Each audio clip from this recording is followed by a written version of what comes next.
Let's begin by offering our respects to the founder Acharya of ISKCON, His Divine Grace, A.C. Bhaktivedanta Swami Srila Prabhupada.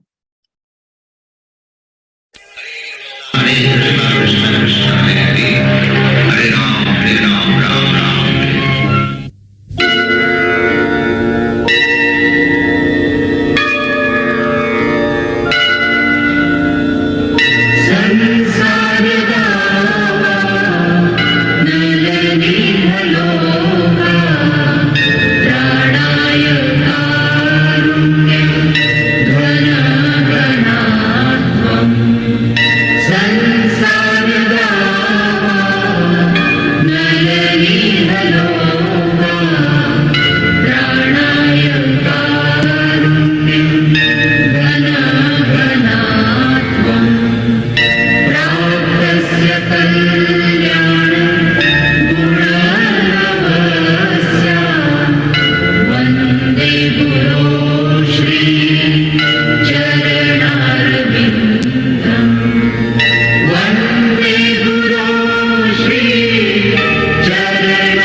Srila Prabhupada ki Jai. Om Ajnana Timirandasya Jnananjana Shalakaya Chakshurun Militam Yena Tasmai Shri Gurave Namaha. Nama Om Vishnu Padaya Krishna Prestaya Bhutale Srimate Bhaktivedanta Swamin Iti Namine. Namaste Saraswate Deve Gauravani Pracharine Nirvishesha Shunyavadi Paschatya Deshatarine. He Krishna Karuna Sindhu Dina Bandhu Jagatpate Gopesha Gopika Kanta Radha Kanta Namostute Tapta Kanchana Gaurangi Radhe Vrindavaneshwari Vrishabhanu Sute Devi Pranamami Hari Priye Vanchakalpataru Vyascha Kripa Sindhu Vyaevacha Patitanam Pavanebhyo Vaishnavebhyo Namo Namaha. Jai Shri Krishna Chaitanya Prabhu Nityananda Shri Advaita Gadadhar Shrivasadi Gaura Bhakta Vrinda. Hare Krishna Krishna Krishna Hare Hare Hare Rama Rama Rama Hare Hare. Please repeat after me. Om Namo Bhagavate Vasudevaya. Om Namo Bhagavate Vasudevaya. Om Namo Bhagavate Vasudevaya. Om Om Namo Namo Bhagavate Vasudevaya. Om Namo Bhagavate Vasudevaya. Om Namo Bhagavate Vasudevaya. Okay, so what did we see in the previous class?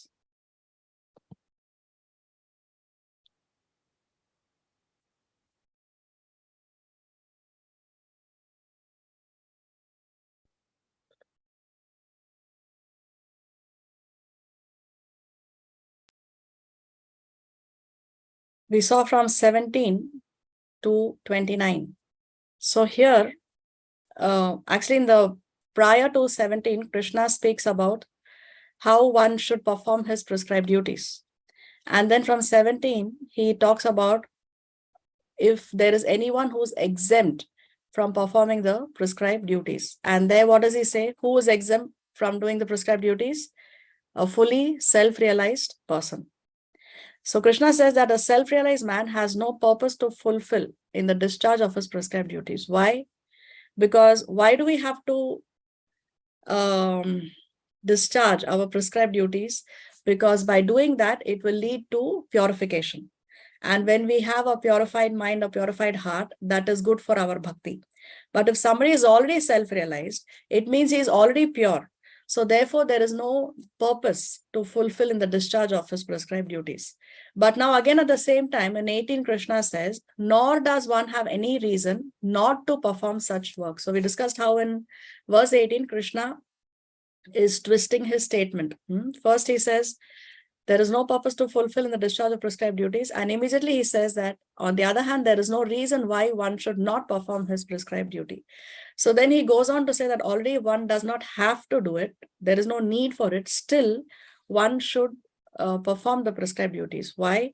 Because when a great person, whatever he does, the whole world will follow.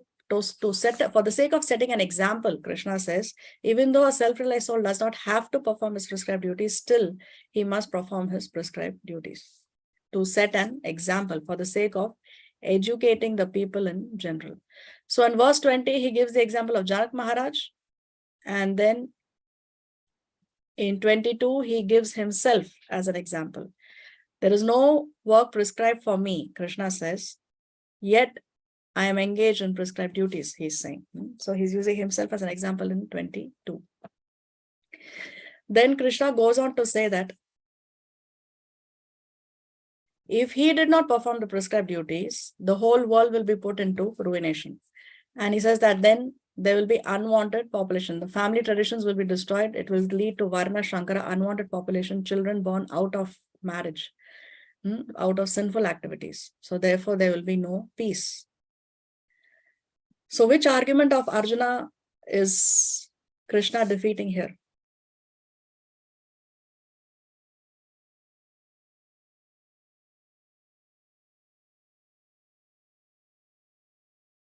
Arjuna's fourth argument not to fight is Wanted populace. Unwanted population or destruction of family traditions. So when family traditions are destroyed, then there is unwanted population. Or people who are born out of marriage. So why they are unwanted is because the parents did not have the right consciousness when they were conceived, when these children were conceived. So therefore, they will create disturbance in the society. They would engage in sinful activities, and because of their sinful activities, because of their crimes and other nonsense, then they would create a disturbance in the society. So here Krishna has defeated the argument of Arjuna on destruction of family traditions.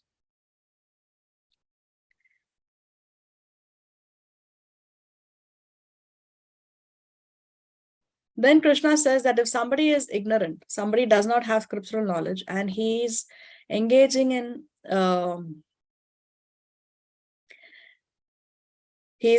activities with attachment. If he's attached to the fruitive results, then a learned person should not induce them to stop work.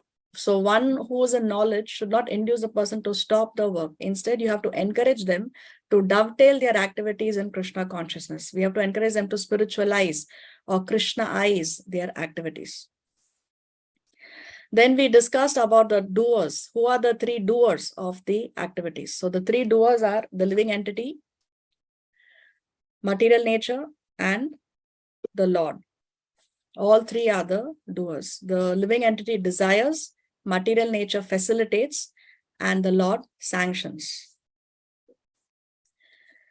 Then Krishna says that those who are in knowledge, the wise people, they do not engage in the senses and sense gratificatory activities because they are in knowledge.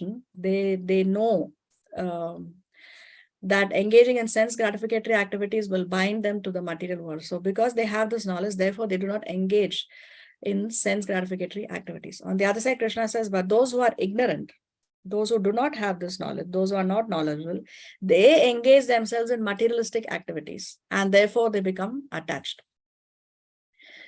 So what do we have to do to such people? Krishna says that do not disturb them, do not unsettle them, just let them be, do not disturb them. Although the duties that the ignorant are performing, they are inferior, still do not unsettle them, Krishna is saying, do not disturb them. So on that note, we stopped in the previous class. Today we'll continue from verse 30 onward, see how far we can proceed.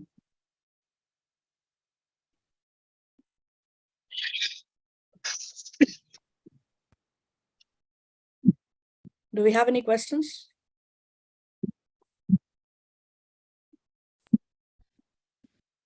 Okay, who can read today?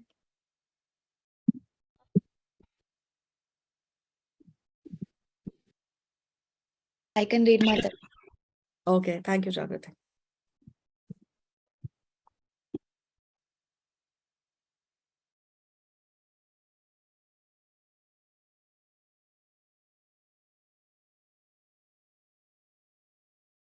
So here we see how Krishna is talking about two levels of advancement. One is a gradual method and one is the rapid method. The gradual method is via karma kanda, which we discussed is you do your prescribed duties within the framework of Shastra. But it is followed by less intelligent people. Why? Because it will still bring reaction. Because it is not done out of love for the Lord. Karma kanda activities are done with the intention of getting something in return. So because there is an action, there's going to be a reaction. Whether it is good or bad, it will be good because if it's within the framework of Shastra, the reaction will be good only. But still, because there is a reaction, it will bind us to this material world. It will take us to heavenly planets, but still heavenly planets is still the material world, which means we are not free from the cycle of birth and death. And because we are not free from the cycle of birth and death, ultimately, again, we are accumulating more and more karma.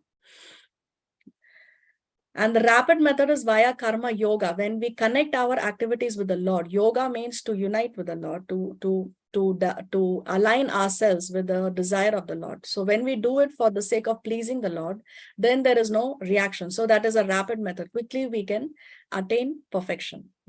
So what is Krishna saying? That if somebody is engaging in karma kanda, somebody very quickly or takes premature renunciation and his mind is still, because the problem with karma kanda is there is a danger of falling down. There is a danger of falling down. We will see one story of Nriga where he fell down although he was working within the framework of Shastra. So what is Krishna saying? That do not disturb such people, even if they fall down. Do not disturb them. But now we will see a story in order to see an exception to this rule. There are many exceptions, but we will see the story of Jagai and Madai. Now, this story of Jagai and Madai is from the Chaitanya Leela, and very detailed it is described in the Chaitanya Bhagawad, which is written by Sri Vrindavan Das Thakur. So, Jagai and Madai were two drunkards and very, very sinful. Actually, they were born in a very elevated Brahman family, but they do not follow the Brahmanical culture. They were engaging in all sorts of sinful activities. They were drinking and attacking people. And the Chaitanya Bhagawad describes that there is no sin that they did not perform. If there is a sin book, which has a list of all the possible sins that one can do, they had committed every single sin possible. So they were so sinful, so sinful. Now, Lord Chaitanya Mahaprabhu had given an instruction to Nityananda Prabhu and Haridas Thakur. So you can see Nityananda Prabhu is here and this is Haridas Thakur. Nityananda Prabhu is none other than Balaram. Okay. In Krishna Leela, he came as Balaram, and in Ram Leela, he came as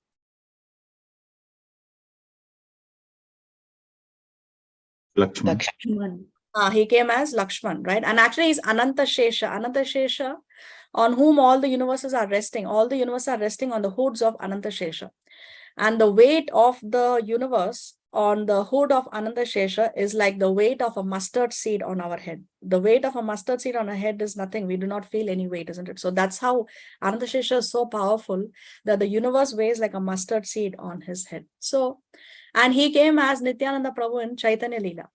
Now, Chaitanya Mahaprabhu had given the instruction to Lord Nityananda and to Haridas Thakur to go out and preach, tell everyone about the glories of Krishna, tell them to chant the names of Krishna. So this was the instruction that Nityananda Prabhu and Haridas Thakur had received from Chaitanya Mahaprabhu. So they were going door to door, knocking at each door and requesting people, falling at their feet and requesting them to chant the name of the Lord. Now, it so happened that they come across these two drunkards, Jagai and Madai. And Lord Nityananda Prabhu is thinking that if we preach to them, if we make them chant the holy name, then that will make Lord Chaitanya Mahaprabhu even more glorious. And so they want to, Nityananda Prabhu especially wants to encourage Jagai and Madai to chant the holy name, but they are always in a state of intoxication. They're always drunk. Okay. So see here, Lord Chaitanya told Nityananda Prabhu and Haridas Thakur to go door to door and request whomever they met to chant the holy names of the Lord. Since Jagai and Madai were the most fallen, the two preachers decided that they were suitable candidates to receive the Lord's mercy. So the more fallen one is, the more one is qualified to receive the mercy of the Lord in Kali Yuga. This is how Kali Yuga works. The more fallen one is, the more one receives the mercy. So they approached Jagai and Madai and asked them to chant the holy names of Krishna. Jagai and Madai became enraged and chased Nityananda and Haridas, who had to run for their lives. So when they tried to approach Jagai and Madai, they were so angry. Says demoniac mentality, if you tell them to chant the holy name, they will get angry on you. They'll say, why are you telling me all this nonsense? It angers them. So they were enraged and they started to chase after Nityananda and Haridas Thakur. So, and they had to run for their lives. So they go and they tell Chaitanya Mahaprabhu what happened. And what did Lord Chaitanya Mahaprabhu say? I will show these two rogues. I will cut them to pieces if they come in front of me. Now, Lord Chaitanya Mahaprabhu is the most merciful incarnation. He is even more merciful than Krishna.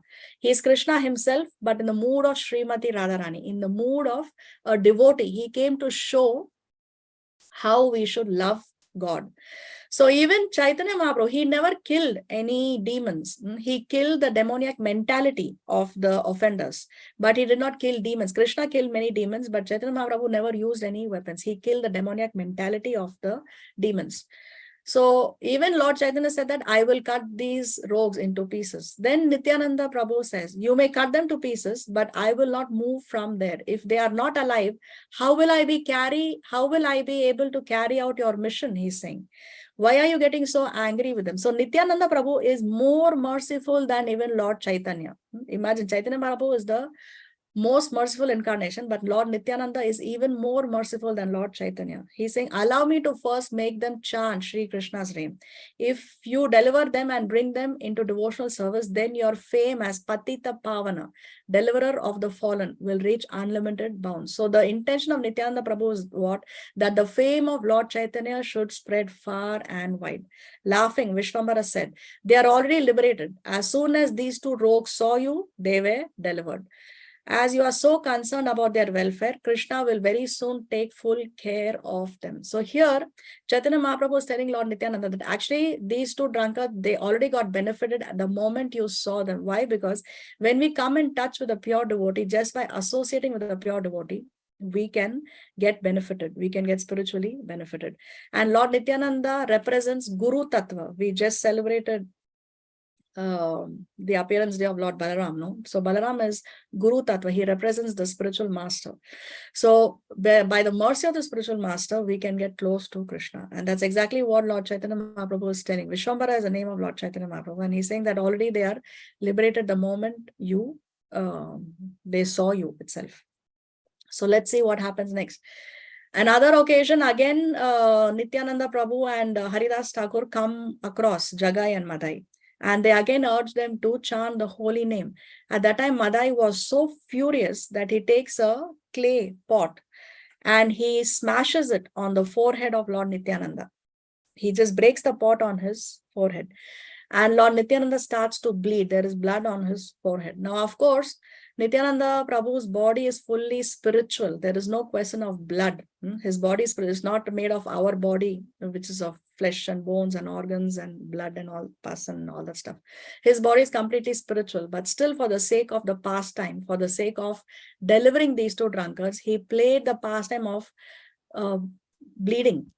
So there is blood on Lord Nityananda Prabhu's forehead. And as soon as Lord Chaitanya Mahaprabhu comes to know that Nityananda Prabhu has been struck, immediately he rushes to the spot and he invokes his Sudarshan Chakra. Because remember, Chaitanya Mahaprabhu is none other than Krishna himself. Immediately he invokes the Sudarshan Chakra. Now remember, Chaitanya Mahaprabhu in this incarnation, he does not kill demons. He only kills the demoniac mentality. So immediately Lord Nityananda Prabhu stops Lord Chaitanya Mahaprabhu and says, please do not kill them. In fact, when Madai wanted to attack Lord Nityananda even more, it was Jagai who stopped Madai from attacking Lord Nityananda. So Lord Nityananda tells Mahaprabhu that no, you don't kill them. Especially Jagai was the one who saved me from further attacks. So the moment Lord Chaitanya Mahaprabhu came to know that Jagai prevented Madai from attacking further, immediately he pardoned Jagai and he gave him his shelter. He forgave him for all his past sins and he forgave him. And now when Madai saw that his brother has been pardoned for all his sins, that he has received the mercy of Lord Chaitanya Mahaprabhu, he asked Chaitanya Mahaprabhu that, both we brothers, we have committed all the sins together. Together, we are both partners in the crime. We are equal partners to all the crimes that we have committed, and it is unfair that only my brother receives your mercy and I do not receive your mercy. But Chaitanya Mahaprabhu is in no mood to forgive Madai. And then Madai seeks pardon from Lord Nityananda. He says, please forgive me and please help me also receive the mercy. And then upon Lord Nityananda's petition, Chaitanya Mahaprabhu even gives his mercy to Madai. He forgives both of them. He takes away all the sins that these two drunkards have committed. They were so sinful from past so many lifetimes. They were engaging in sinful activity. It is described in the Chaitanya Bhagawad that Yamaraj's assistant Chitragupt had a great difficulty keeping track of their sinful activities. Chitragupt keeps track of the sinful activities of all the living entities. And it was so much, the list of their sinful activities was so long that he was finding it difficult to keep continuing to make a note of it. It was so much. And Lord Chaitanya Mahaprabhu is so merciful that all those sinful activities that they have committed in the past millions of lifetimes, everything was taken away, absorbed in that one moment that they surrendered to Lord Chaitanya. So the question is here, the instruction that Lord Chaitanya Mahaprabhu gave to Lord Nityananda and the fact that Nityananda Prabhu was urging these drunkards to chant the holy name is against the instruction of Krishna, which Krishna says that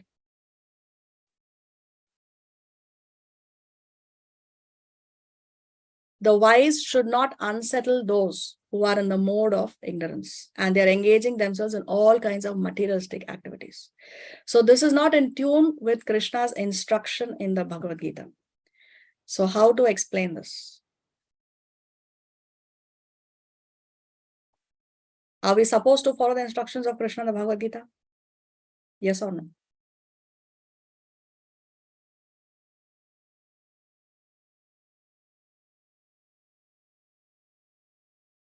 There is a lot of silence today. What happened?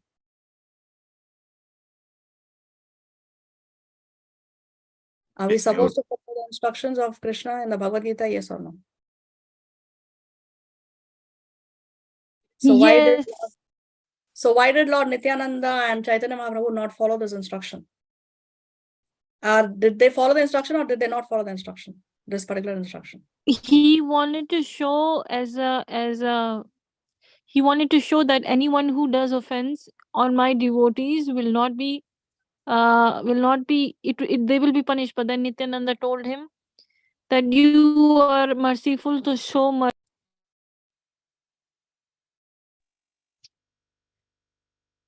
Okay. But initially itself, why is it that Chaitanya Mahaprabhu gave this instruction to Lord Nityananda that go out and preach and tell people to chant? Why not leave them alone, as Krishna is saying in the Bhagavad Gita?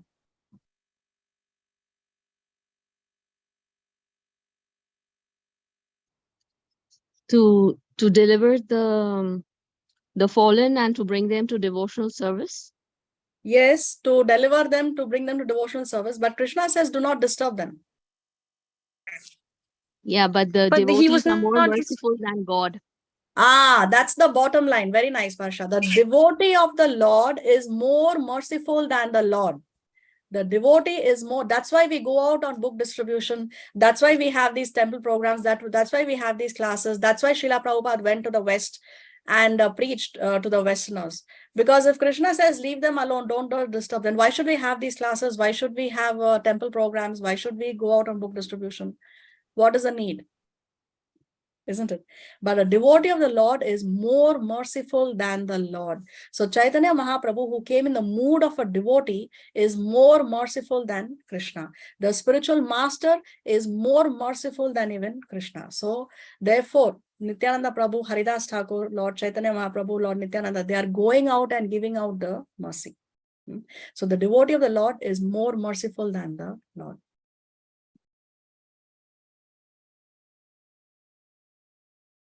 So the story continues that when Yamaraj hears about how all the sins of Jagai and Madai have been wiped clean, everything gone in one flash, that one moment, when he realized the greatness of the mercy of Lord Chaitanya Mahaprabhu, out of ecstasy, he fainted.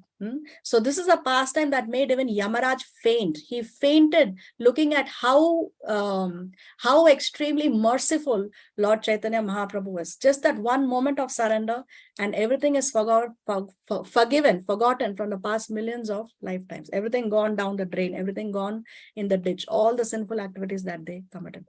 So actually Yamaraj fainted.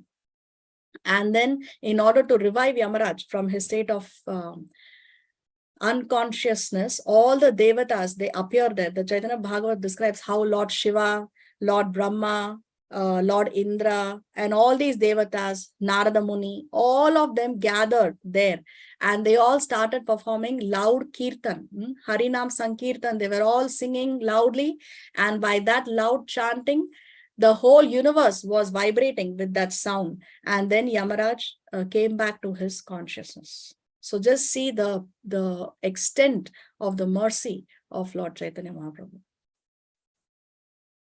So Srila Prabhupada writes in the purport, men who are ignorant cannot appreciate activities in Krishna consciousness, and therefore Lord Krishna advises us not to disturb them and simply waste valuable time.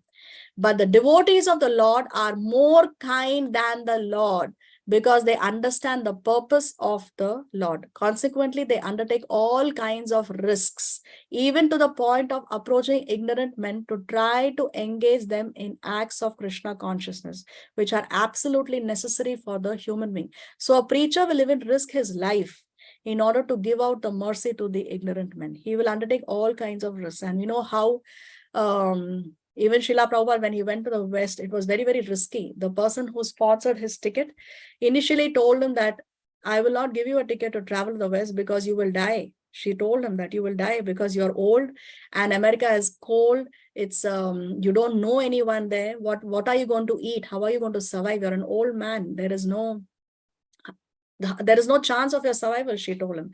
But Srila Prabhupada insisted that, no, I will go. So he undertook the risk. He actually suffered 2 massive heart attacks on board the Jaladuta.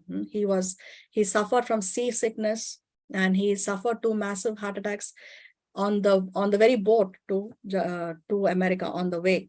But still he risked his life, and he went to give out the mercy of Lord Chaitanya Mahaprabhu. Even if you see Jesus Christ, he was preaching. And what was it that he got for his preaching? He was crucified ultimately, isn't it? So a devotee of the Lord will undertake all kinds of risks in order to engage them in the acts of Krishna consciousness.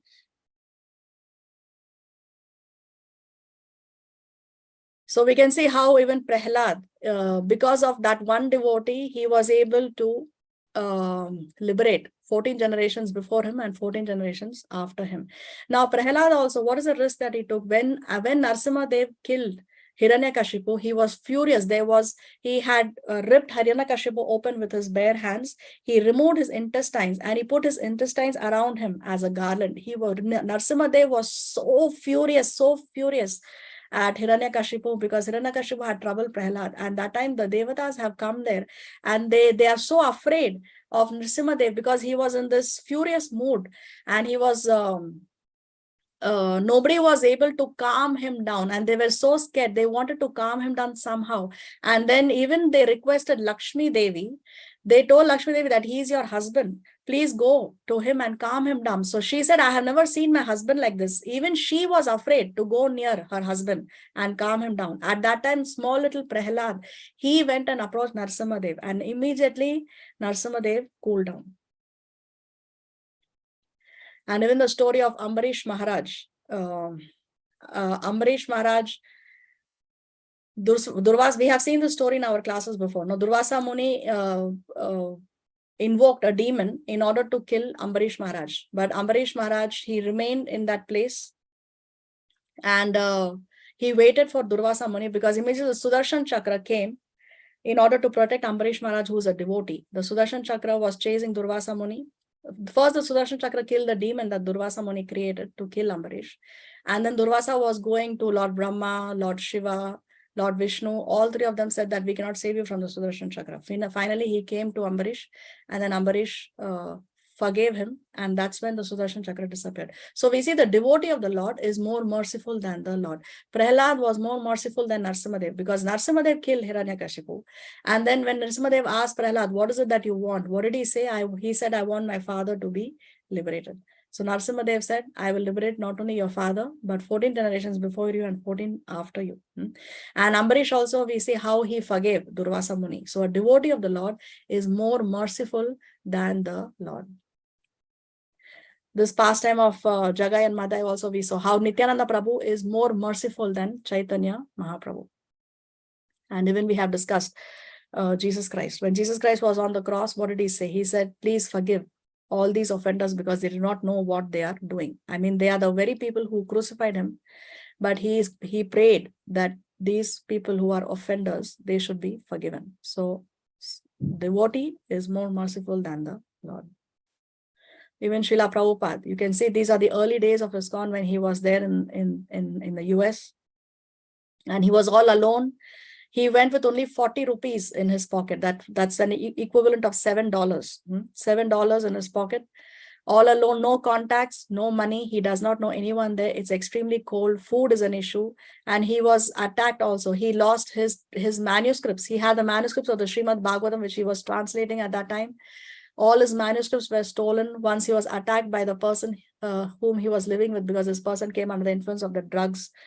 And he also went to attack Srila Prabhupada. So for 1 year, actually, Srila Prabhupada was severely tested. Somebody had gifted him a typewriter to type his manuscripts, and even the typewriter was stolen. So for 1 year, he underwent lot of hardships. Very, very Krishna severely tested him for 1 year. But Srila Prabhupada tolerated, and then Krishna gave him unparalleled success. For the next 10 years, Prabhupada traveled 14 times or 12 times around the globe, and he set up 108 temples. Today, there are more than 600 temples, only temples. Other than that, there are other different small centers, home programs, etc. But temples alone, there are more than 600 all around the world, all because of the potency, desire of one pure devotee. So now we'll come to section 6 of this chapter, where Krishna is explaining how Karma Yoga elevates. Let's hear the shloka first.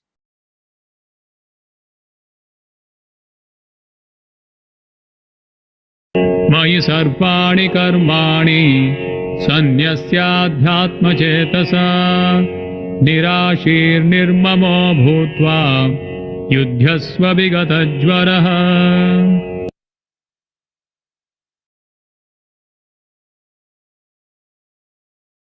Jagrati, are you there? Yeah, Hare Krishna Mataji.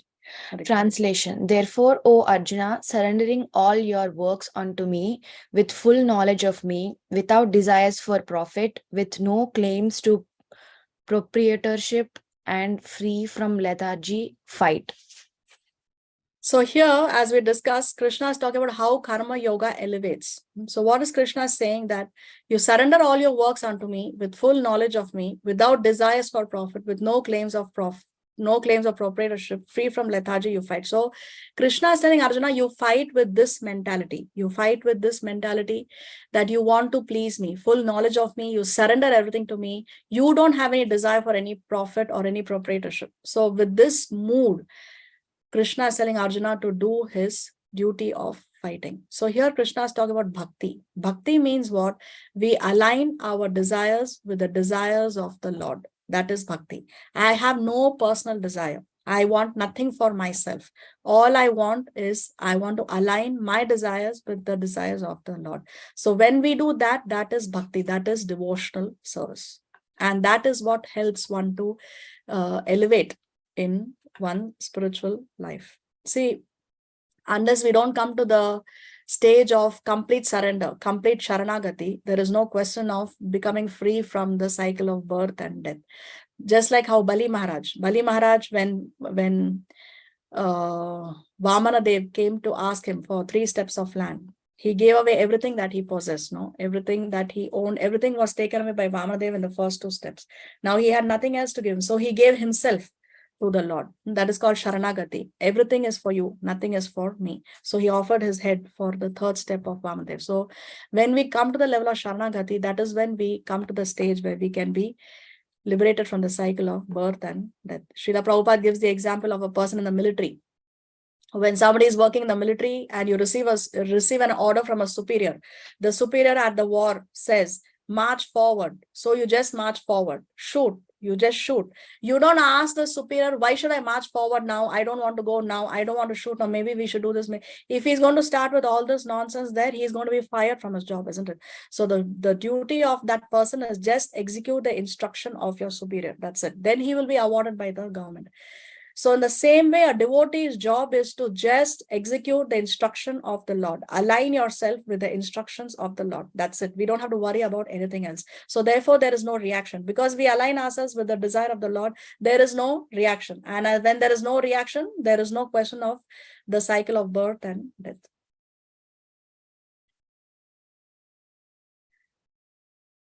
See, work in devotion is the highest. It is above ritualistic religion and dutiful work. Ritualistic religion means we do religious activities, but in the mood of it being a ritualistic, no.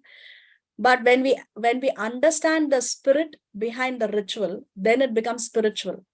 If we do not understand the spirit behind the ritual, then it is only ritualistic. So there is not so much meaning to that ritual that we are doing. Many things that we do, we don't know why. We don't know why. So, and sometimes when we ask our elders, they will also say, you just do it because my elders taught me like this. It's a family tradition, so just do it. So because now people have lost, the knowledge has not been passed down correctly. Somewhere that knowledge is lost. So people do not know anyway. So what happens is over a period of time, people lose faith. They think that it is blind faith. See, Krishna previously, he spoke about, he told Arjuna, you fight the war because it is your duty, it is your Kshatriya, therefore you fight. Then he spoke to him that you do it because it's the tradition, no? Kshatriyas fight, so you just follow the tradition, you fight. But now Krishna is talking about you fight, you work in devotion, because that's why he says that, no? This is how you work, surrendering all your works to me with full knowledge of me, without desires of profit. So here Krishna has come one stage higher and telling Arjuna that you work in devotion. So we can compare this to 3 things. The activity is the same, but the consciousness is different. When the child is taken care of by the maid, she is doing the work of taking care of the child, but it is out of duty because she receives a salary. It's her duty to do what she's being paid for. Now, on the other side, the child may be taken care of by the stepmother. So there it is ritualistic because she's a stepmother. She's married to the father of the child. Therefore, it is her dharma to take care of that child. Now, you compare this to a child who's taken care of by his or her own mother. So there, what is coming into play? It's the love. The activity is the same. The child is taken care of, right? That's the activity. But in the case of the maid versus the stepmother versus the own mother, which is the best? Which is the best? Own mother.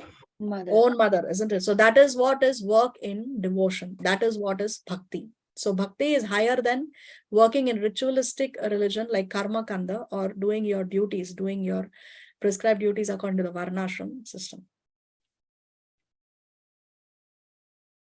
31. ये मे मतमिदं नित्यम् अनुतिष्ठन्ति मानवाः श्रद्धावन्तो न सूयन्तो मुच्यन्ते तेऽपि कर्मभिः. Translation. Those persons who execute their duties according to my injunctions and who follow these teachings faithfully without envy become free from the bondage of fruitive actions. So Krishna is saying that you execute your duties according to my instructions and follow this teaching faithfully. So if you faithfully follow the instructions of Krishna, if you faithfully follow the teachings of Krishna without envy in the heart, without being envious of the Lord, without being envious of the devotees of the Lord, then we become free from the bondage of fruitive activities. Then we are free from the reaction. We should not develop any resentment. There should be no envy. There should be no resentment in our heart. Prabhupada explains that when we take to devotional service, initially it may be a little difficult. It may not come to us so easily. So, for example, we take to chanting. Initially, it's not so easy for us to chant. Because we don't develop the taste for chanting. So what do? Do we just throw away our bead bag or keep it aside and we say, okay, no more. I cannot do this. It's very difficult. No, what we do is we continue. Do it. Even if you don't like, you still continue to chant. Day in and day out, you continue chanting, and the day will come when you will develop the taste for chanting. Initially, why we don't have the taste for chanting is because we are materially diseased. We have given this example of jaundice. When somebody is infected with jaundice and he takes sugar candy as a medicine, previously sugar candy was the cure for jaundice. So when he takes sugar candy, because he's in a disease state, because he has jaundice, that sugar candy, which is very sweet, will taste very, very bitter. But still he takes the sugar candy because he has to be cured of the disease. So as he keeps taking the sugar candy, as he takes the medicine, then the day will come when he's cured the disease, and that very bitter sugar candy now will taste very, very sweet and nectarian because now he's being cured of the disease. So like that, initially when we practice devotional services, we find difficulties, we find obstacles, we don't have the taste, it's difficult, but still we just continue to devotional service whether we like it or not.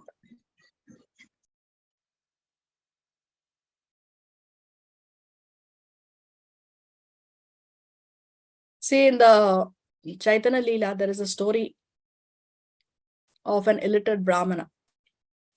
Now, this illiterate Brahmana had received an instruction from his spiritual master to read the Bhagavad Gita every day. And Chaitanya Mahaprabhu, he traveled through South India. So during one of his tours to South India, he comes across this Brahmana who's outside a temple.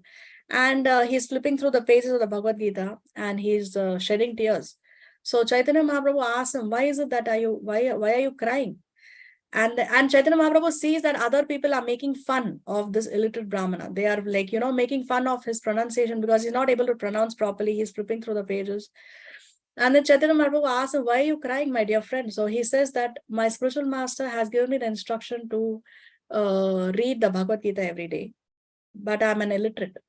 So then Chaitanya Mahaprabhu says, okay, but then why are you crying? So he says that when I flip through the pages and I visualize this scene, that the Supreme Lord Krishna has taken this position of a servant, of becoming the driver of Arjuna for the sake of his devotee. He's taken up that low position of becoming the chariot driver of Arjuna for the sake of his devotee. That thought, that visual, that picture, that makes me cry. This Brahmana is saying. So then Lord Chaitanya Mahaprabhu tells him that you have perfectly understood the Bhagavad Gita. Imagine he's illiterate. He cannot read even one word. He's completely illiterate. Still, Chaitanya Mahaprabhu tells him that you have perfectly understood the Bhagavad Gita. Why? Because he understands the bhava, the feeling. One may be a great scholar, one may be able to perfectly pronounce all the Sanskrit words, may be able to recite all the verses in Sanskrit, may know all the scriptures, all the shastras. But if he doesn't understand the essence of all the teachings, then what is the use of all that knowledge? On the other hand, this Brahmana is completely illiterate. Still he is certified that he has perfectly understood by none other than Chaitanya Mahaprabhu himself, who is none other than Krishna himself, the speaker of the Bhagavad Gita. So what matters is the intention.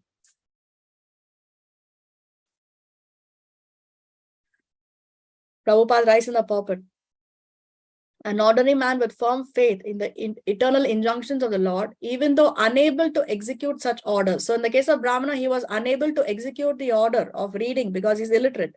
Still, such a person, Prabhupada says, becomes liberated from the bondage of the law of karma. In the beginning of Krishna consciousness, one may not fully discharge the injunctions of the Lord, but because one is not resentful to this principle, one should not be resentful to this principle, and work sincerely without consideration of defeat and hopelessness, he will surely be promoted to the stage of pure Krishna consciousness. So we should not be resentful of the teachings of Krishna. Don't resent it.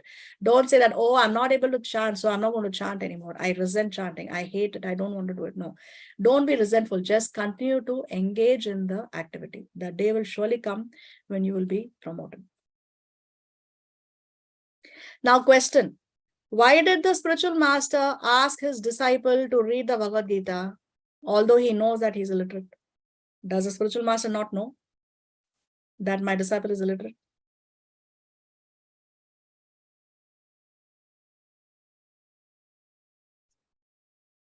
How to explain this?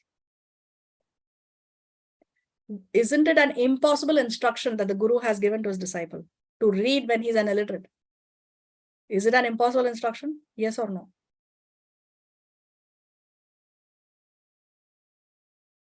Was silent in the class. Today nobody has energy. I don't know why. There is pin drop silence. Come on. Is it an impossible instruction or no, what the Guru has given him? Yes. It is. So why did the Guru give him that impossible instruction knowing that he is illiterate? But he knows it is not impossible. It is possible and it is also impossible. So what is it that is tested of the disciple here? He wanted to show his see his intention. He wanted to see how sincere he is. What is his intention? Yes, very nice, isn't it? So the sincerity of the disciple to execute the instruction of the spiritual master is being tested. Now, a disciple can say, my Guru has given me this instruction, but it's an impossible instruction. I'm illiterate. I cannot read. So I cannot read. So that's it. I don't read. No, that's not what this Brahmana did. The Brahmana said, I have received this instruction, so I will try to execute the instruction. Although I cannot do it, I will try. So disciple's duty is, even though it may appear to be impossible, you try to execute the instruction of the Guru. The success of the disciple depends on how sincerely you are trying to execute the instruction, not how perfectly you execute the instruction. That's not what is being tested. That's not what matters. How to please Guru and Krishna just by your sincerity to try to execute. That's all we have to do. We have to try to execute. Whether we fail or whether we get success, that is not important. That is not important. What is important is how sincerely we have tried to execute the instruction. Just as how in the Ramayana we have Jatayu. Now Jatayu tried his best to save Sita from being taken away by Ravan. Now externally speaking, okay, materially speaking, Jatayu failed in his effort to save Sita because eventually Ravan took Sita away, isn't it? So Jatayu actually failed. But is Ram seeing whether he was successful or he was a failure in preventing Sita from being taken away, or Lord Ram saw the effort, the sincere effort that Jatayu put in to save Sita? What is it that Lord Ram saw?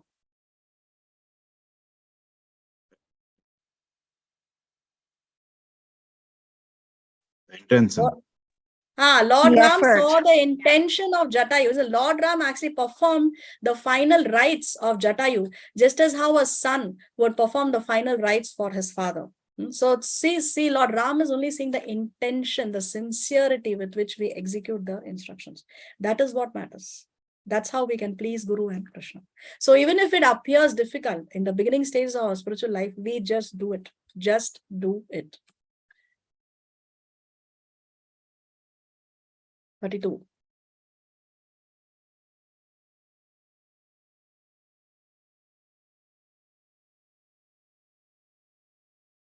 ये त्वेददभ्यसूयन्तो नानुतिष्ठन्ति मे मतम् सर्वज्ञानविमूढांस्तान् विद्धि नष्टानचेतसः. Translation. But those who, out of envy, disregard these teachings and do not follow them regularly are to be considered bereft of all knowledge, be fooled and ruined in their endeavors for perfection. See, 31, Krishna said that those who follow these instructions, what will happen? They will be free from the bondage of fruitive activities. Now Krishna is saying what happens to those who do not follow these instructions? Those who do not follow these instructions, those who disregard these teachings out of envy, they are considered to be bereft of all knowledge. They are considered to be ignorant. They are considered to be fooled. And they are ruined in their endeavors for perfection. Why their endeavor for perfection is ruined is because they are going to be engaging in sense gratificatory activities. And engaging in sense gratificatory activities means still you remain on the material plane. Still you are in the cycle of birth and death. So where is the question of attaining perfection? 33. सदृशं चेष्टते स्वस्याः प्रकृतेर्ज्ञानवानपि प्रकृतिं यान्ति भूतानि निग्रहः किं करिष्यति. Translation. Even a man of knowledge acts according to his own nature, for everyone follows the nature he has acquired from the three modes. What can repression accomplish? So Krishna is saying that we all have a certain nature. Each one of us has a certain nature. Some people are Brahmanical by nature. Some people have a nature of a Kshatriya. They are good at administration. Some people have the nature of a Vaishya. Some people are very good at business. People who are Brahmanical, they are very good teachers. They are more tolerant. Kshatriyas are more, they have more physical strength. They are good administrators. And Shudras are very good at receiving instruction and executing it. So everyone has a certain nature. And Krishna is saying that you work according to the nature that you have. Krishna is saying, what can repression accomplish? Do not try to repress your nature. Do not try to repress your nature. So he's saying you work according to the nature that you have acquired from the three modes. The Brahmanas are in the mode of goodness. Kshatriyas are in the mode of passion. Vaishyas are in the mixed mode of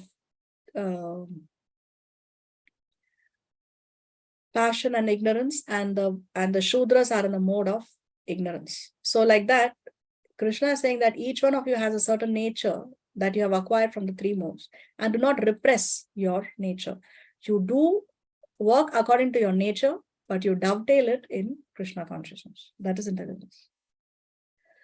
So we should not confuse nature with desire. Material nature with material desire. One cannot say, okay, by nature, I like to drink wine, so let me offer the wine to Krishna and let me enjoy the wine. No, we should not confuse material nature with material desire. Material nature is Prakriti. It comes under the Varnashram system, the 4 Varnas.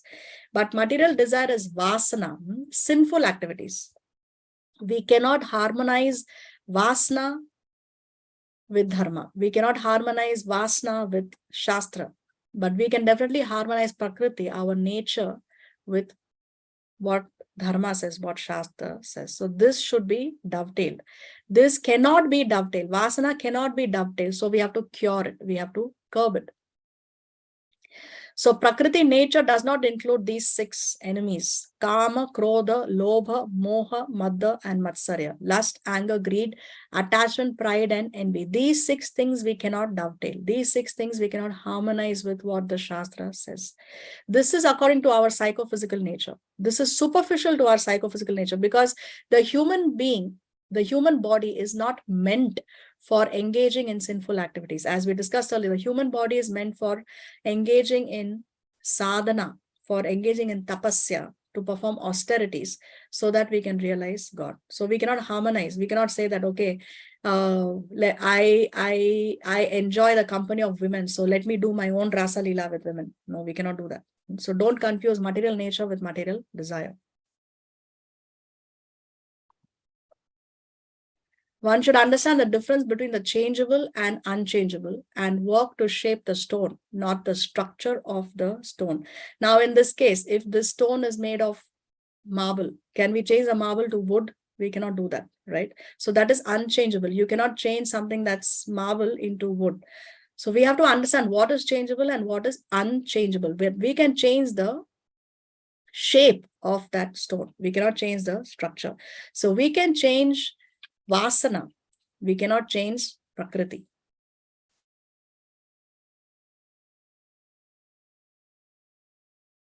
इन्द्रियस्येन्द्रियस्यार्थे रागद्वेषौ व्यवस्थितौ तयोर्नवशमागच्छेत् तौ ह्यस्य परिपन्थिनौ.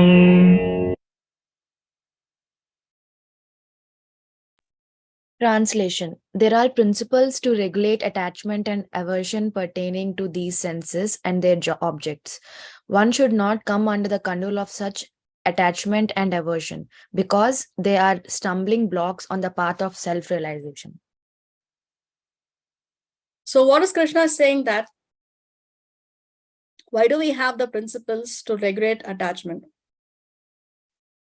I mean, why do we have principles? We have them to regulate attachment and aversion. Now, Krishna says one should not come under the control of such attachment and aversion. Now let's take an example. Let's say now we know that we have Ekadasi once in 15 days. Now on an Ekadasi, we don't have grains, beans, and pulses. That is a minimum standard. No grains, no beans, and no pulses. Now let's say somebody is attached to eating grains. Somebody loves to eat rice, wheat, bread. These are a part of one's everyday diet. Now Ekadasi comes once in 15 days. So now a devotee has to give up his attachment for the grain and fast from grain. So that day he has quinoa, he has salads or boiled potatoes or Ekadasi food that is apt for Ekadasi. So that way, these rules and regulations in the Shastra help us to give up attachment and also give up aversion. Let's say I hate quinoa. I don't like quinoa at all. So on an Ekadasi, if I go to the temple and in the temple they serve me quinoa, then I have to eat that quinoa because that is what is served in the temple on that Ekadasi. I cannot, I don't have another option. So therefore, I can also give up my aversions. So therefore, these rules and regulations help us to overcome attachment and aversion. Why we have to overcome attachment and aversion? Because they are stumbling blocks on the path of self-realization. So therefore, Shastra has all these rules and regulations for us to overcome attachment and aversion.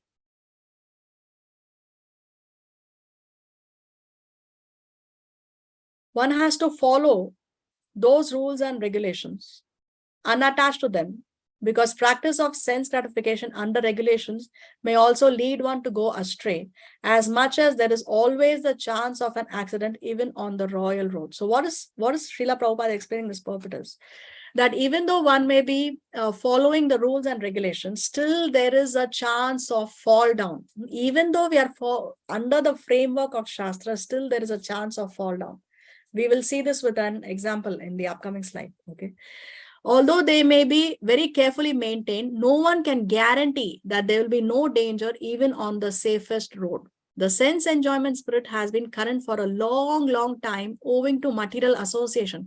So we cannot trace when we came down to the material world. Millions and millions of lifetimes we have been associating with this material world because we are here. We have crossed through so many millions of bodies. So this attachment to material association is there for several lifetimes. Therefore, Prabhupada says, in spite of regulated sense enjoyment, there is every chance of falling down. Even though we may be engaging in karma kanda activities within the framework of Shastra, there is a chance of falling down.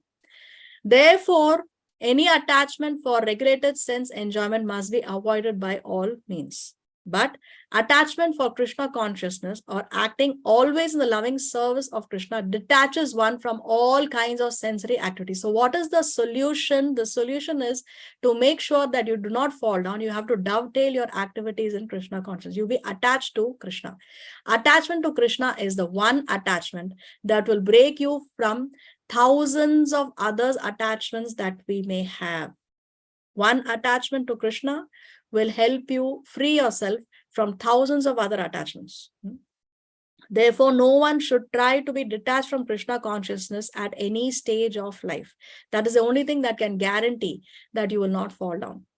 The whole purpose of detachment from all kinds of sense attachment is ultimately to become situated on the platform of Krishna consciousness. Now we will see one story where although one person was working within the framework of Shastra, still he fell down.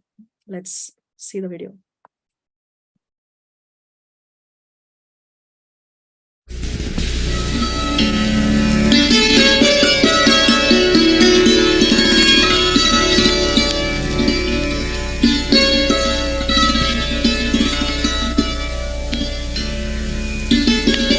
One day, 5,000 years ago, in the land of India, the sons of the Supreme Personality of Godhead, Lord Sri Krishna, the young princes of the Yadu dynasty, went for a picnic in the forest. While riding, they all became very thirsty, so they began to look for some water to drink. One of the princes spotted a well. They all rode up, got off their horses, and looked inside to see if there was any water in the well. the boys were surprised to find a large lizard at the bottom of the well. How could he have come to be there? The boys could see that he was trapped, and they felt sorry for him. So they decided to get him out. They tried one thing, and then another, but no matter what they tried, they could not get the lizard out of the well. So, temporarily leaving the lizard in the well, the young princes of the Yadu dynasty rode back to Dwarka city. When they returned home to the palace, they told the whole story to their father, Lord Krishna. "We saw a lizard in the well in the forest, Father, and he was this big. We tried to get him out, but couldn't do it." The Supreme Lord Krishna is the friend of all living beings. So he decided personally to go to the well and see what he could do. When he arrived at the well in the forest, he looked inside. Sure enough, the lizard was still there. Krishna wanted to help the poor creature, so he reached in with his left hand and very easily lifted him out of the well. But then a very strange change took place. By the touch of Lord Krishna's hand, the ugly lizard turned into a beautiful demigod from the heavenly planets. His complexion was like molten gold. He wore fine garments and valuable jewels and bracelets and necklaces. The demigod bowed down before Krishna. He touched to the ground his helmet, which was dazzling as the sunshine. In this way, he offered respectful obeisances unto the Lord. "My dear Lord," he said, "I am King Riga. Nothing can be hidden from you. You, as the Supreme Personality of Godhead, know everything, past, present, and future. Still, you have asked me to explain my history, so I shall tell you the full story. Once, I was a very generous and charitable king. I would give away many valuable cows as presents to the wise and gentle Brahmin priests. In fact, I gave away so many cows that the number was equal to the dust on the earth, the stars in the sky, and the rainfall. In this way, I hope to store up good results for my happiness in my next life. After all, if you do good to others, good comes back to you. And these were not ordinary cows that I gave away. They were full of milk, very peaceful and healthy. Their horns were gold-plated, and their hooves bedecked with silver. I had them covered with fine silk cloth embroidered with pearls. I didn't give these cows in charity to any worthless person in the street. Instead, I gave them to highly qualified and saintly Brahmins. The Brahmins spend all their time teaching people the spiritual purpose of life and how to worship the Supreme Lord. So they have no time to work and must be given in charity. And I gave them not only cows, but also land, gold, houses, horses, and elephants, and even nice clothing and household furnishings and utensils. After I gave the Brahmanas their cows, they left. They were satisfied, and so was I. I knew that by doing good work in this life, I would be happy in the next. Unfortunately, While one of the Brahmins was going home with the cows I had given him, one cow wandered away from the rest, and that cow came back and mixed in with my other cows. Of course, I didn't know this at the time, so by accident, I gave the same cow away to a different Brahmin. Now, while the second Brahmin was taking away the cow, the first Brahmin came up to him and said, "This cow is mine. The king gave it to me. Why are you taking it?" Then the other said, "No, it's my cow. The king gave it to me." They argued for a long time, and then they both came to me and said, "Why have you taken back a cow you gave in charity to a Brahmin?" They were angry with me. A Brahmin's property is sacred. No one can take it, not even a king. To take a Brahmin's property is a very, very dangerous sin.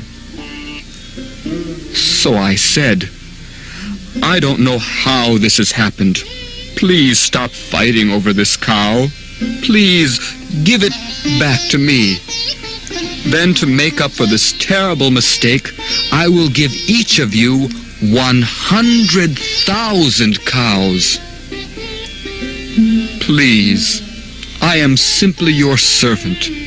If you won't be merciful and agree to this settlement, then I shall fall down into hell, because if you do bad to others, then bad comes back to you." But the Brahmins did not accept my offer.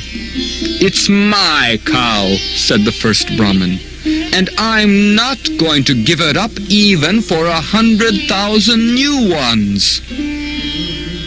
And the second Brahmin said, "It's my cow. You gave it to me, and I'm going to keep it." Then both Brahmins left the palace in great anger. Each went his separate way, thinking that I had cheated him. After this unfortunate incident, I died and was taken before Yamaraj, the Lord of Death. Yamaraj said to me, "You did a lot of good things while you were living, so you will be awarded a long, pleasurable life in the heavenly planets in your next life. But you also made some mistakes that you will have to suffer for. So, what would you like first, the pleasure or the pain?" I thought over what Yamaraj had said and then told him, "I'll suffer first, and then I'll be able to enjoy myself peacefully after that." Then, with his mystic power, Yamaraj immediately turned me into a lizard.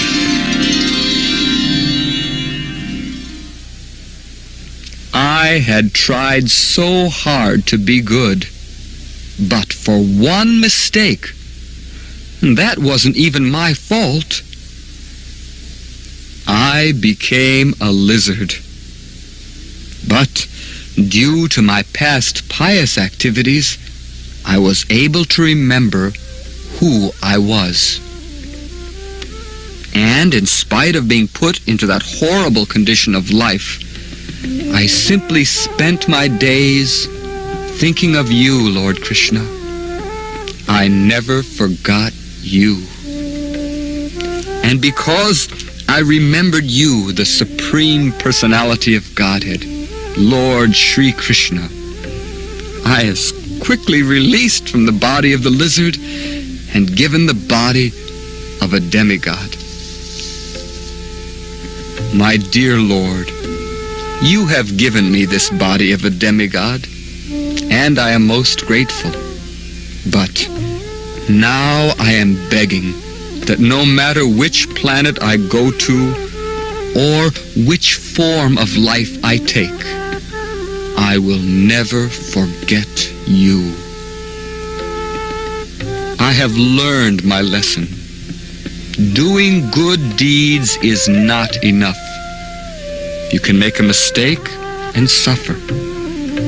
But if you remember Krishna, he will protect you.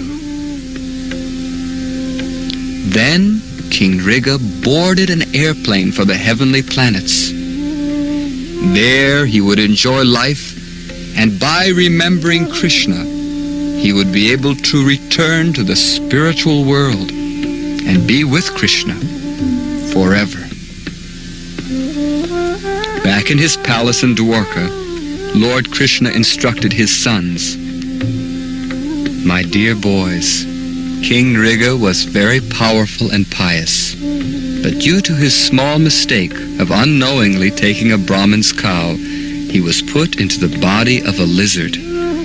So, my dear boys, let this be a lesson to you and to everyone in the world. Do not take, even by mistake, the property of a Brahmin."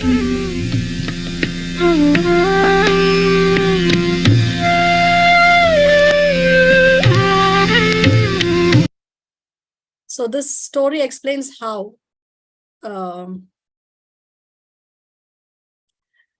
there is accident even on the royal roads. So there is a chance of fall down even when we work under the framework of Shastra, if we are not doing it to please Krishna. What is the intention of a person? In this case, Nriga, he was not performing any sinful activities, right? The activity that he was doing was very much within the framework of Shastra. What he was doing was he was distributing cows and charity, and that to very good quality cows and several of them. He very, very opulent charity he's doing within the framework of Shastra, but still he fell down because there was a slight small mistake. Unknowingly, one cow that he already donated walked away from that herd and went towards the other herd of cows which were not yet donated, and he gave that to another Brahmin. So unknowingly, he's given the property of one Brahmin to another Brahmin, and therefore he was then he had to suffer the sinful reactions. Now, what's the problem here? Nriga was working under the framework of Shastra, but his intention was what? I want to do this charity because I want to accumulate punya karmas so that I can enjoy in the future. So that was his intention. His intention is not that I want to give in charity to the Brahmanas because the Brahmanas are very dear to the Lord. That's not what he's thinking. So the activity is the same, right? But the intention is different. Like how we saw taking care of the child. 3 activities, the activity is the same, but the intention is different. When the mother takes care, when the stepmother takes care, and the maid is taking care. So like that, the activity is the same, but the intention is different. So therefore, Nriga, although he was working under the framework of Shastra, but because it was a karma kanda activity, he's thinking about I can enjoy in the future. Therefore, he fell down. See, there is this verse from the Chaitanya Bhagawad, which says, Murkho vadati Vishnaya, Dhiro vadati Vishnave.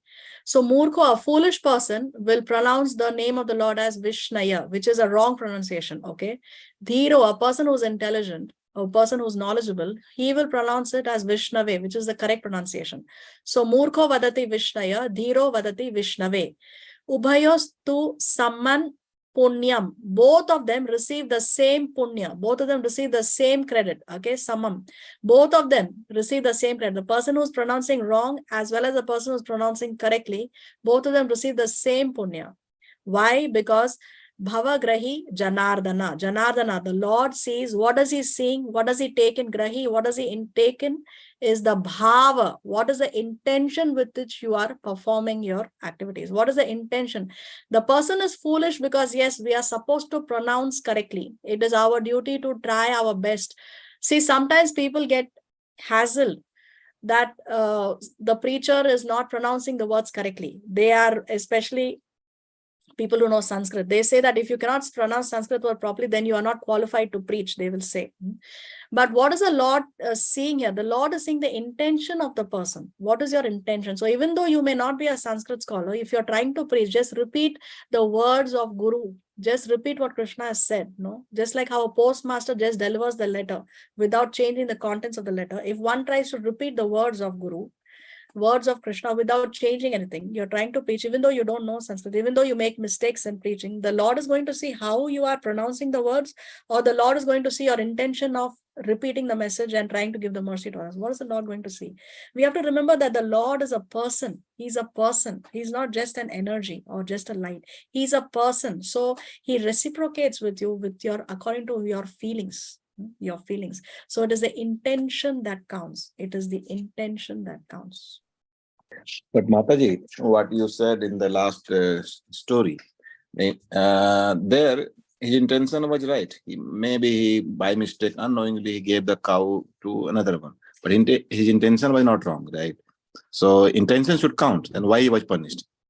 Yeah, so see, the point is, Nriga's intention was what? His intention was, I want to accumulate punya so that I can enjoy in the future life. That was his intention. He's putting himself in the center. I want to enjoy. His intention should have been, I want to give charity because the Brahmanas are very dear to Krishna. Because Krishna recommends charity to the Brahmanas. Because Krishna desires it, that's why I'm giving charity. But his intention was, I will give this charity so that I can accumulate punya, so I can be safe. I can lead a peaceful and happy life in the future. I can enjoy myself. That was his intention. That was a wrong intention. But that is the intention of all of us. This is what we seek, right? That our next life should be good. That's why I do all the good things. No? Yeah, so that's the point now. So we have to, that's what Krishna is saying, that you do everything, you align. See here, this verse. This is exactly what Krishna spoke. Let's go back.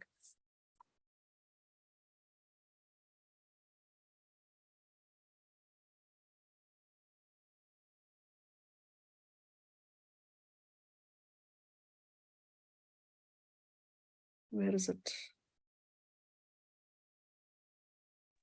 See, execute your duties according to my injunctions and follow this teaching faithfully without envy. That will make you free from bondage of fruitive activities. So work in devotion is one thing. Working according to ritualistic religion is inferior, and dutiful work is also inferior. Nriga was doing ritualistic religion. Ritualistic religion is what Nriga was doing. He was not working in devotion. He was not working out of devotion for the Lord, out of bhakti. His intention was, I am the center, but higher thinking. See, one wants to keep, as you said, we think that we want to be happy in the future.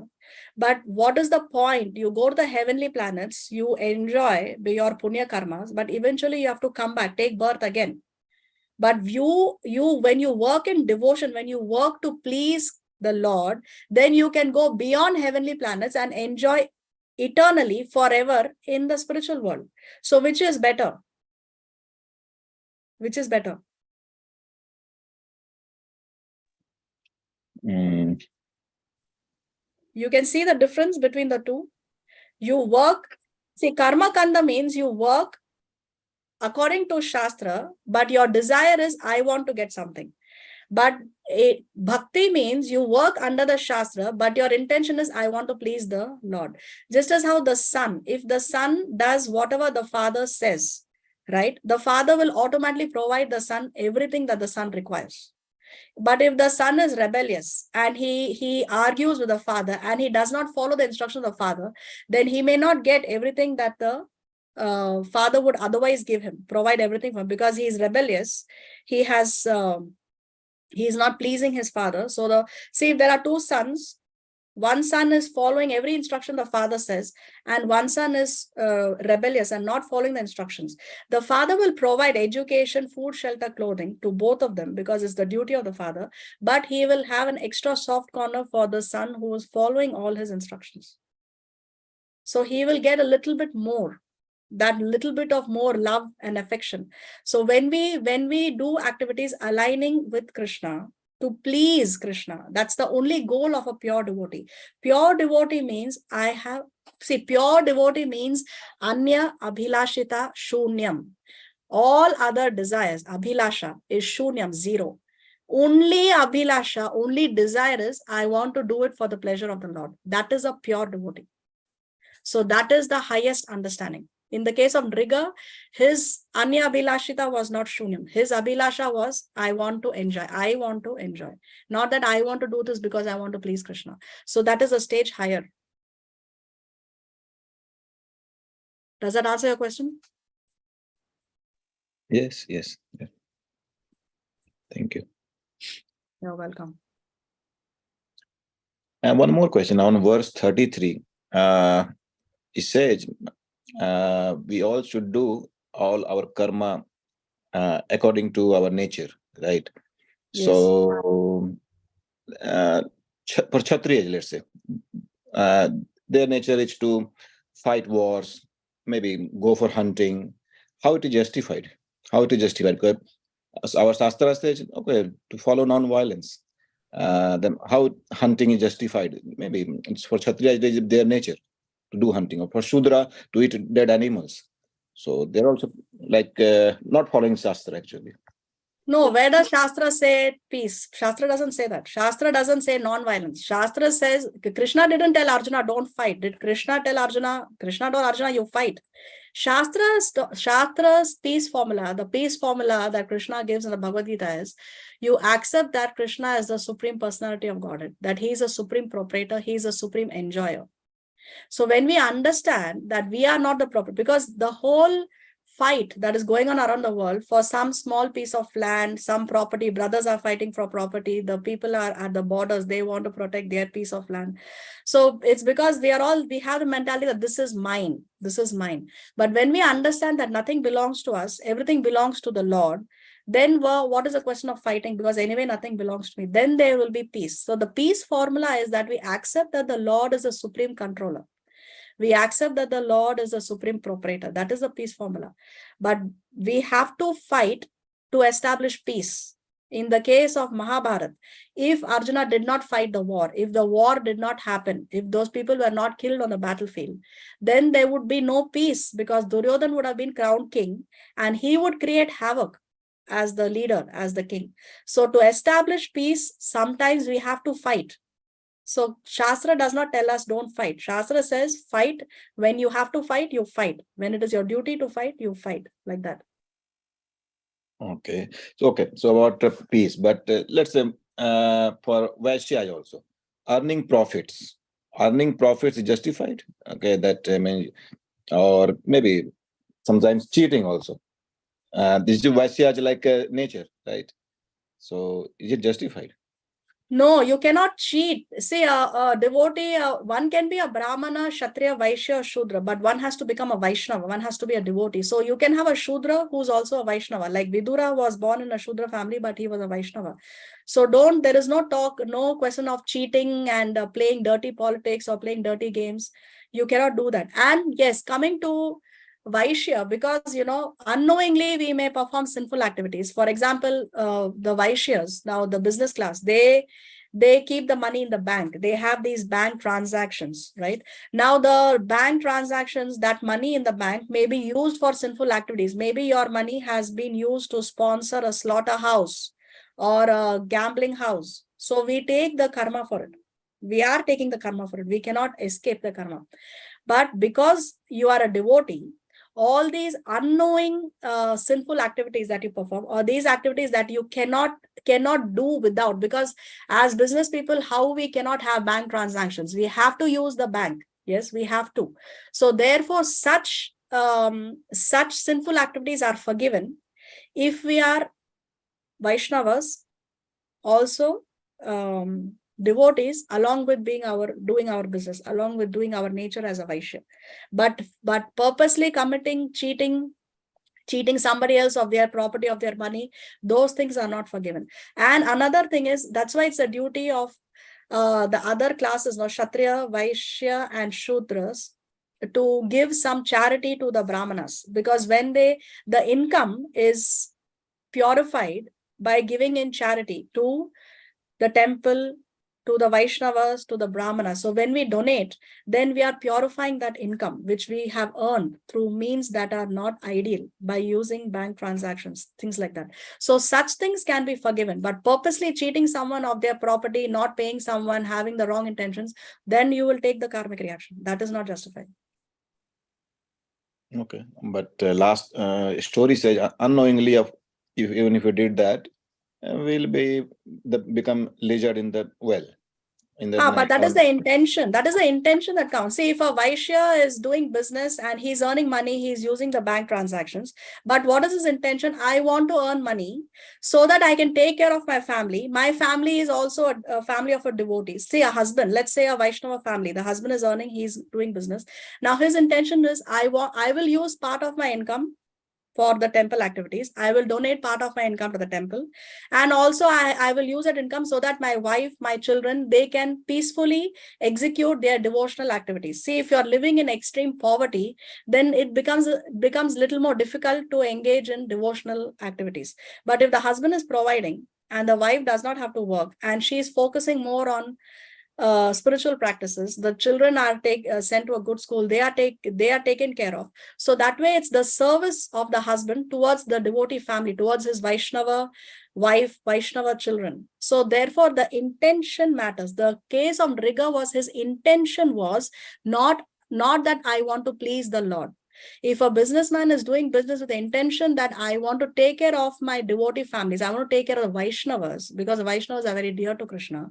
And also I will use my income for Krishna conscious activities. Maybe I'll sponsor a Janmashtami feast, or maybe I will donate to the temple every month. So like that, then the intention is what makes a difference. In Nriga, his intention was, I want to enjoy. He put himself in the center. That is Nriga's wrong intention. Okay, understood. Thank you. You're welcome. Okay, so we'll stop here. We'll continue in the next class if Krishna so sanctions. Srila Prabhupada ki Jai. Shri Jai. Shri Bhagwat Gita की जय, जी श्री राम माता जी की जय, जय कथा महाराज की जय। Thank you माता जी, कोटि कोटि दंडवत। Thank you. हरे कृष्णा माता जी, Hare thank you. Krishna, Hare Krishna. Thank you. Hare Krishna, Mataji. Hare Krishna, Hare Krishna. Krishna. Do we have any questions?